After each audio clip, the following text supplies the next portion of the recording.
Good. All right, welcome everybody. Thanks for tuning in. This is the Building Podcast episode 9, and we are officially live.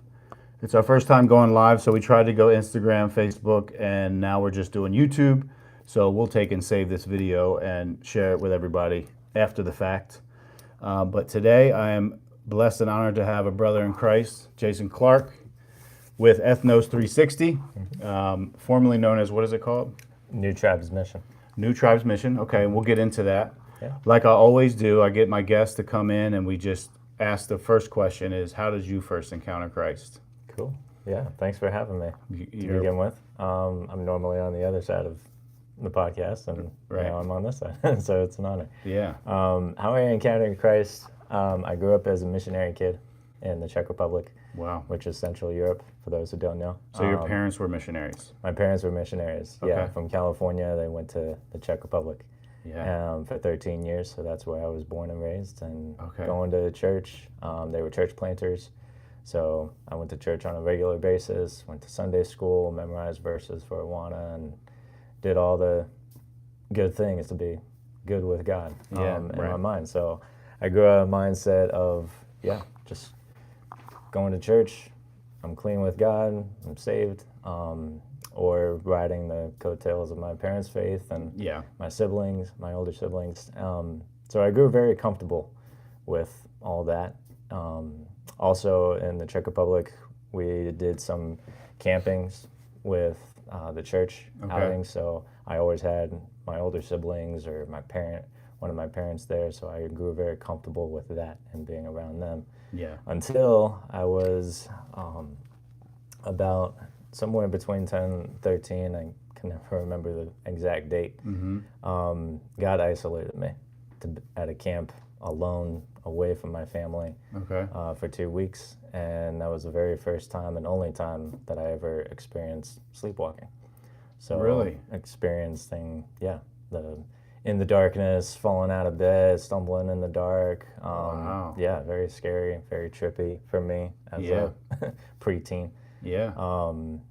And then got home after those 2 weeks and never experienced sleepwalking again. So I took that as, it could be a time of stress. I took that as God isolating me from my comfort zone. And with that, got to experience just the adults, the staff leaving, because the Czech people do that. They're not getting paid enough. They'll go do whatever. So I got to communicate that to my parents halfway through that camp, and they got to come out, see how I'm doing, encourage me.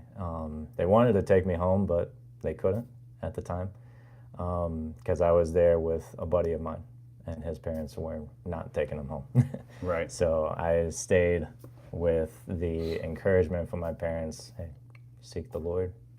He has you here for some reason, and it's probably for you to seek him on your own. So I did. I prayed to the Lord that night, and for the rest of those weeks, just helped me. And so I don't recall the last week experience sleepwalking, but just that. So you feel like those incidences happening, pushed you further into a real relationship with God. You were doing all the church things. You saw people serving, which is good. I mean, you saw a great example of what service looks like. Yeah. And all the, like you said, the church things. Yeah. But this encounter with whatever, it could have been dark forces. It could have been, kind of like, nightmares are a real thing, So, so you get pushed into seeking the Lord because you needed kind of some deliverance from that and saying, I need you, God. And so from there, when did you come back to the States? Did you guys come back as a family and you were done with the mission field, so to speak, there in the Czech? You came back? Yeah, so to finish the encounter, when I got home from that camp, I picked up a book that my parents had, a small kid's version of Pilgrim's Progress. And got to see the pictures and read what the pictures are about, and got to trace along Okay. And all of that solidified, no, this is your burden, Jason. This is your sin that you need to deal with, not providing on anyone's coattails into heaven or anything. Yeah. So all of that solidified and got to realize, okay, I need to run to the cross. And so ever since then, as a preteen, God saved me at that point. And I came back to the States when I was 13 years old, back in 2006, and got plugged into the American church. My parents switched organizations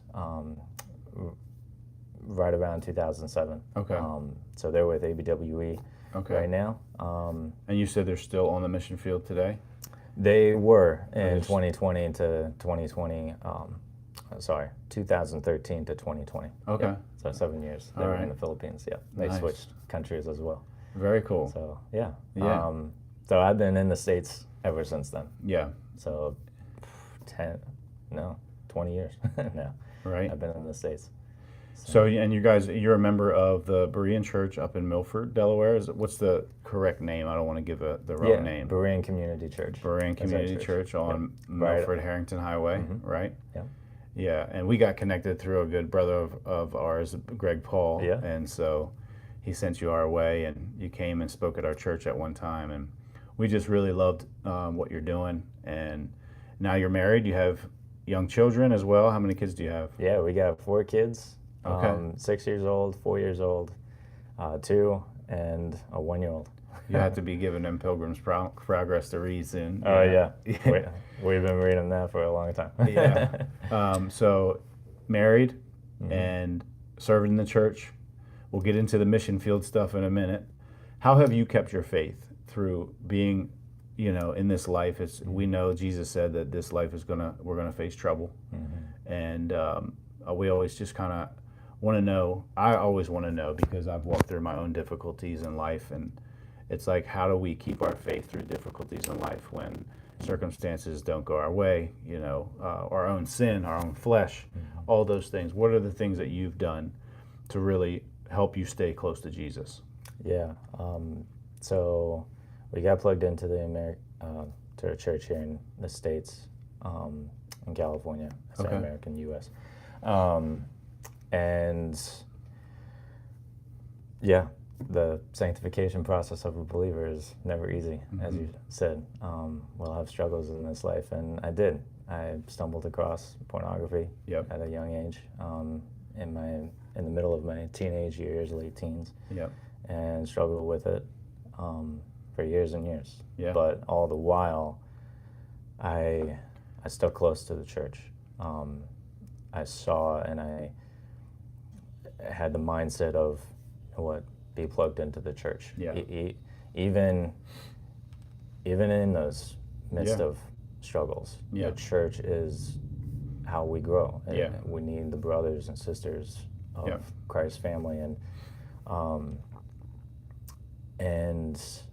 even if it does mean church discipline and whatnot. Stay connected. So confession. And that's how. That's how you grow, and that's how. Because it gets in your mind. Okay, I don't want to leave the church body. I want to stay close. So. Not that happened to me, but that's how I saw. As long as I'm getting plugged in, I'm serving the church, I'm good. Because when you're in the body and you're in fellowship, that's conviction will rise. Right. You're serving the Lord. You're doing. God can still use you in spite of your sin, right? I mean, we can be doing good things for Him, and but at the same time, you might hear a testimony and go, "Man, I need to get that. I need to clean that up too." The Lord will start to convict you, and for sure. And that's one of the hardest ones because it's a secret sin.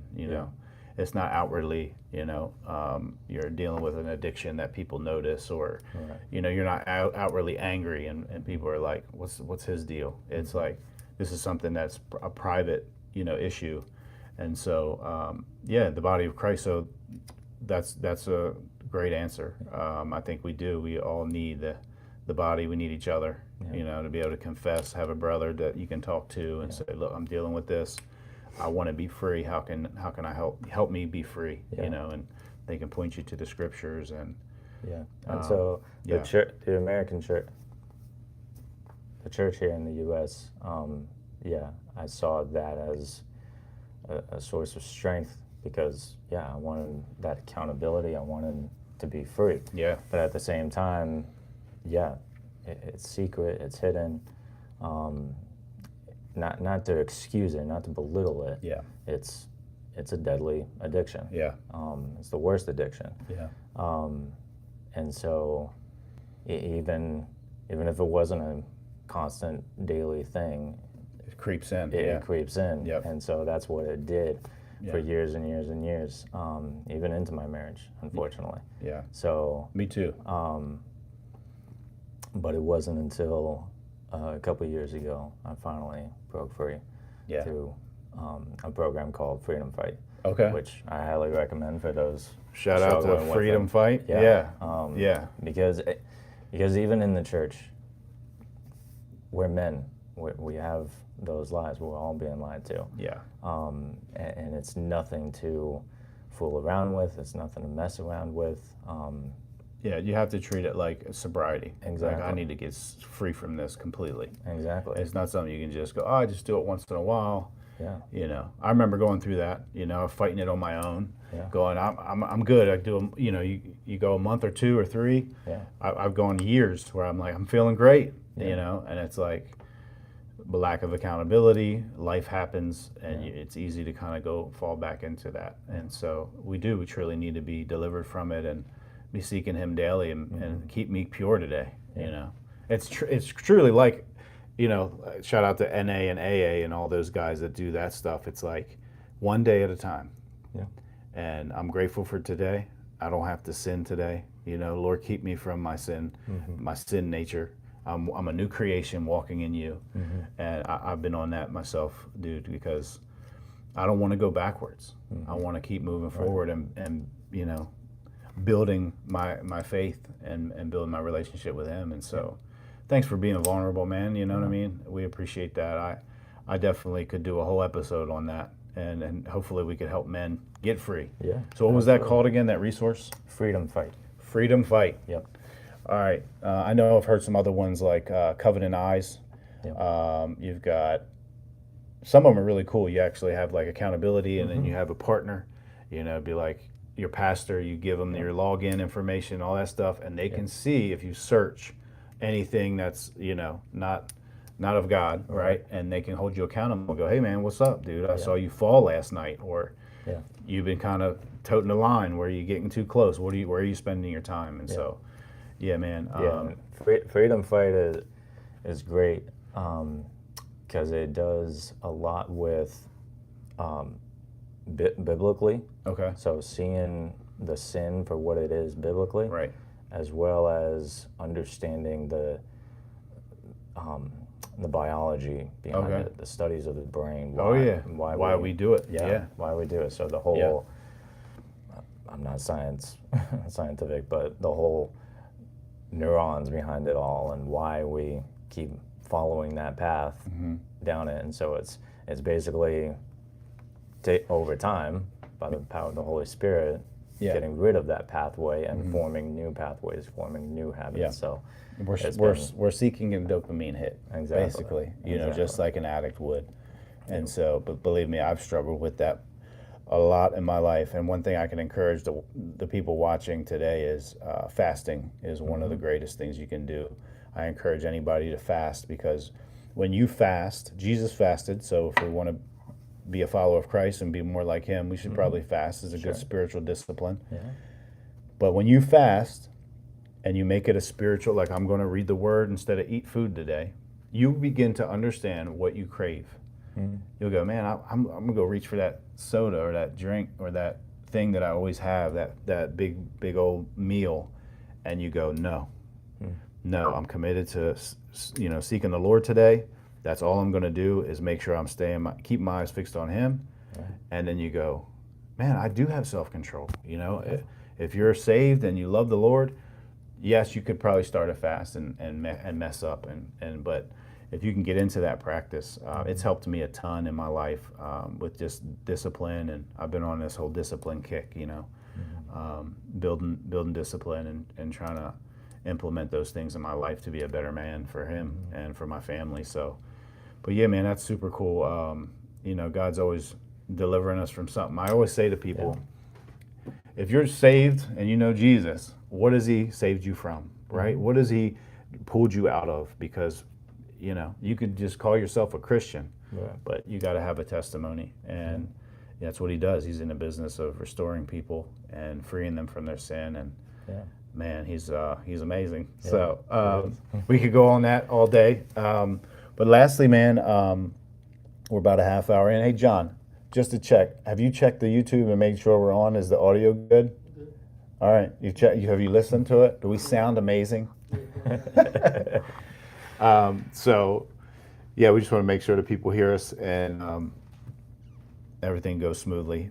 Lastly, we'll just kind of get into Ethnos 360 and what you're doing now. Okay. This is a chance for you to tell us how God's working in you, through you, out there in the world. And man, missions is such a beautiful thing. I always encourage people to do a mission trip because, man, we're so comfortable here in the States, right? We're so blessed, and we've got an abundance and overabundance of food and anything we want. We're super blessed here in this country, and to go out into the world and share the gospel and to be in conditions that are not comfortable, but you're going there with a purpose, to share Jesus with people. And so kind of go back a little bit, maybe tell me how. Well, you said you were in a mission family, so that kind of makes sense. Yeah. Kind of sums it up. But how did you get first involved with Ethnos 360, and tell me kind of your journey doing the missions? And even though I grew up in the mission family, I'm actually one of their 6 kids that's only a missionary. Okay. And taking up that baton. My wife is. You're the favorite son. Yeah. Right. No, all my other siblings are doing great. That's awesome. There are 4 of us biologically, and then we adopted 2 in between. Okay. The youngest and I. So us 4 biological kids are walking with the Lord and serving him here in the States. So that's a praise. Yeah. And then my wife is one of the 2 out of their 4, if that makes sense. So they have 4 kids. My wife and the youngest are missionaries as well. So awesome. And then again, the other 2 are serving with their family here in the States. We're actually all going to the same church. So yeah, and don't get it twisted. I mean, the family is the mission field too. Right. Our family, being fathers, husbands. Evangelizing our kids. That's it. That's our main priority, our first job. Yeah. I remember saying this to my mother-in-law.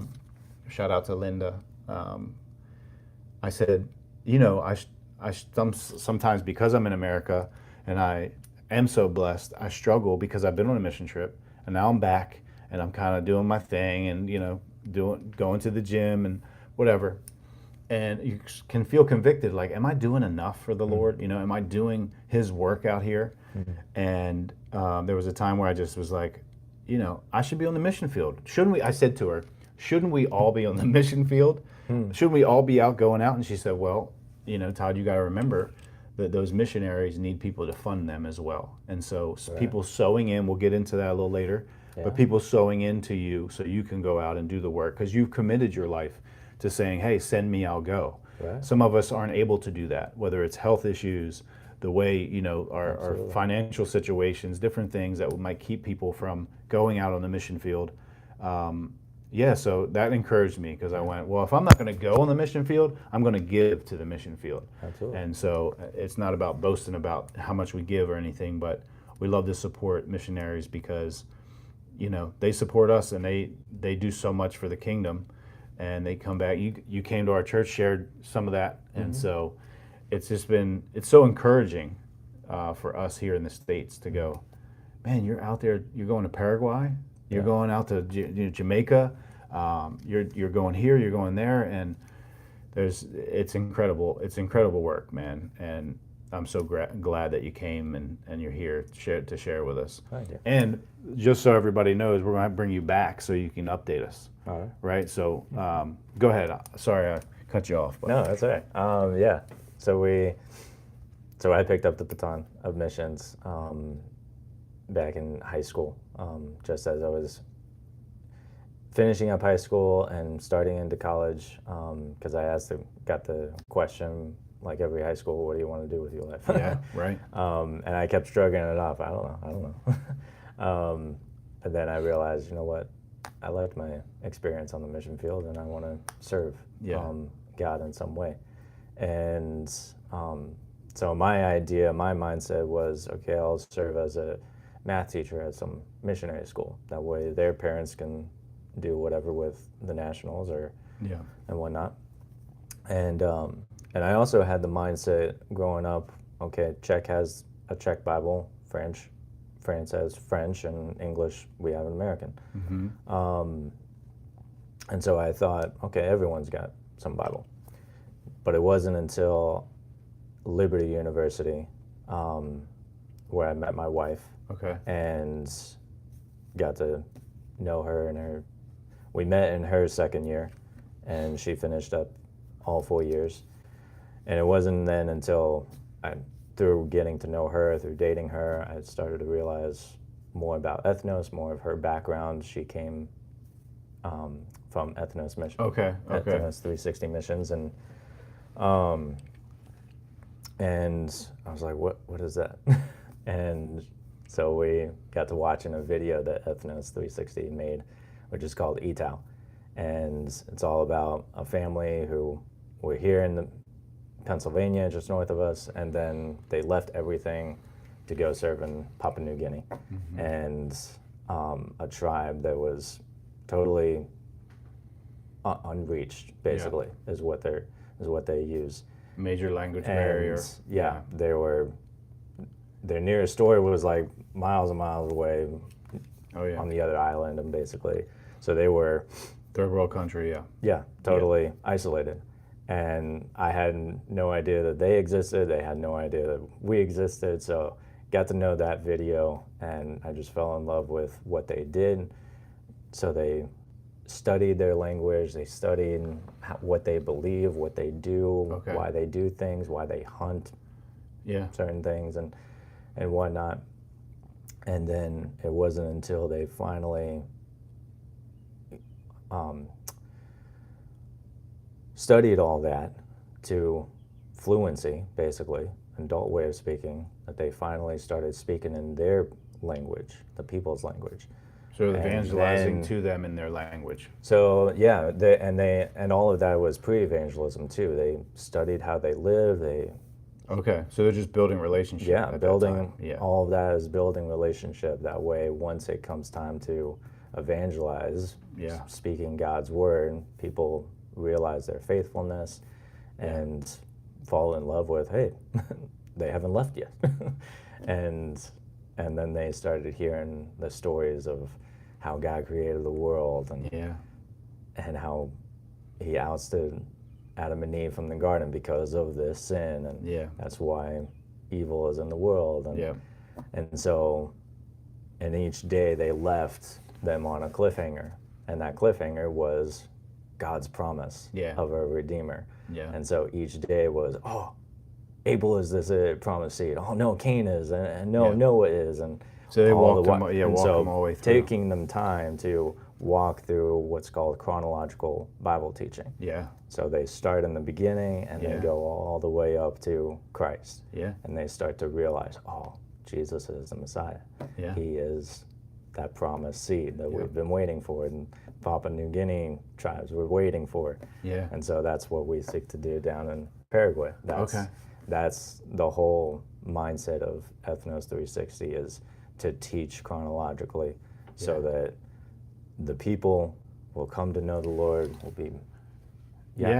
be born again, be baptized, be faithful followers, and they can now take up the baton and teach the next set of generations. So that's what's called a thriving church, and that's what we seek to do. And all the while, there's the Bible teaching, but at the same time, before the Bible teaching, someone needs to translate the words. Yeah. That way the people can read for themselves and read in their heart language. All of this is heart language. Yeah. And so, yeah, there's Bible teaching, there's Bible translators, and even though that seems to be the two big missionary works, there's also missionary school teachers or administrators on the field taking care of the missions house or hospitality house and whatnot. And so all of that is supporting the missionaries who are in with the tribe. Yeah. That way they can do their work and not take time to, okay, now I got to build this, now I got to take care of this. So, we have mechanics, missionaries helping helping them in the tribe, basically. So does that make sense? Yeah, like living among them, and like you said, building relationships, and then, and that's what it's all about. I mean, gosh, you think about the fact that we barely even speak to our neighbor here, and to go live among people that don't speak the language, and what a challenge that is. And that's amazing that they've developed this organization to do that. Man, so do you speak their language, or do you just kind of, is that something that you've had to learn? You had to learn a new language? No, not yet. That's what we'll be doing once we get to, once we've reached a support level of at least 75%. We seek to get to the full 100, but at least 75% we can get the green light from our mission to purchase tickets and finalize all the moving necessities. So, and then once we get to Paraguay, we'll be in the capital, Asunción, and learning the national language, which is Spanish. That way we can get around in their heart language, and not be teaching, hey, America is the way to go, and learn English, and so we can teach you God's word. No, God's word is for everyone in their heart language. So that's what we seek to do. So once we learn Spanish to fluency again, then we can allocate into a tribe, and there's 19 people groups, 19 different languages, 19 different cultures. And you'll probably be specific to one. Yeah. I mean, there are people that know lots of languages, which is incredible. And then we'll do the whole process over again. Building that relationship, learning words, learning why they think what they think. Because we want to understand, okay, when they hear Jesus, because they've had Catholic influence and probably other Mormon influence in Spanish, which is not their heart language, again. We want to know, okay, we're going to use these words. What do they think already? Do they think that, Jesus is just another good person, and a good teacher? No, we need to understand he is God. And so, or even certain words like the rainbow or sin or anything. You're going to make sure they have good sound theology and understand. Because once we walk through Genesis, we're going to be tackling all this sin and the rainbow and everything. So, and I love that, man, that whole chronological deal. A lot of us Christians probably should need to read the Bible that way. It's like, some of us just pop in, you pop out, you go to here, you love Paul's writings, you love Jesus' sayings, but it's like, this is history. This is our history from the beginning of time all the way through, all the prophecies fulfilled, and every single portion of the Bible is pointing to Christ and what he did on that cross. And so I just love that. I love that so much. And so what can people do to get involved? And I know you said you're trying to get, a certain amount of funds. If you're funded 100%, you can do so much more. But what on a small level can people do right now to help you? So we have some one-time gift donations, and that all goes to like furnishing a house or a car or whatnot like that.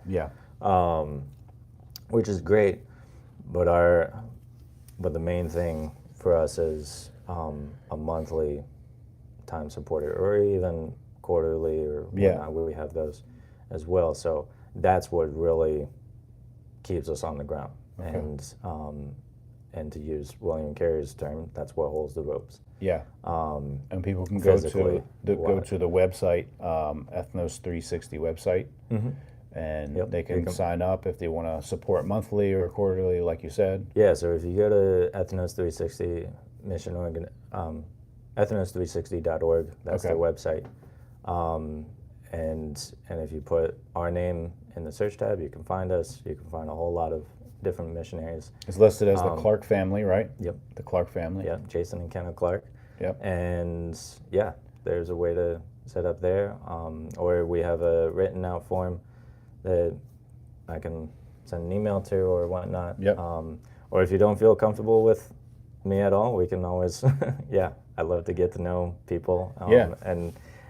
And even here in the States, it's all about building relationship. That way people know who they're giving to, or why they're doing it. So, and you also travel around and you'll visit churches that'll have you. You'll share a short message if they give you the whole service, if they give you 5 minutes. You come kind of do a presentation and share what you're doing down in Paraguay. And that's how we met. And so I was super encouraged by all that you're doing, man. And we're going to keep this going. I'm hoping to have you on again, and we'll continue to kind of follow up. Cool. And if anything, the building is going to be a partner with you and your family. Well, thank you. We want to be able to kind of do that. And so we're just a small little faith-filled podcast at the moment. But if we begin to grow and some funds just start coming in and people want to start supporting this movement, we'll funnel some to you for sure, man, because this is what this is all about. I don't want to build this thing and platform to just, highlight myself. I'm not anybody special, but people that are out doing the work. And if we can kind of lock arms, I'd be honored to be able to do that, man. And so this is just the beginning, man. We're going to keep this going. We're now live. Shout out to John behind the camera helping us go live today. And so, I mean, we're going to do it, man. We're going to keep it going, keep building together, keep building this kingdom. Awesome. All right, brother. Appreciate you so much, man. Thank you so much. Thanks for having me. You got it, brother. Thank you. Peace.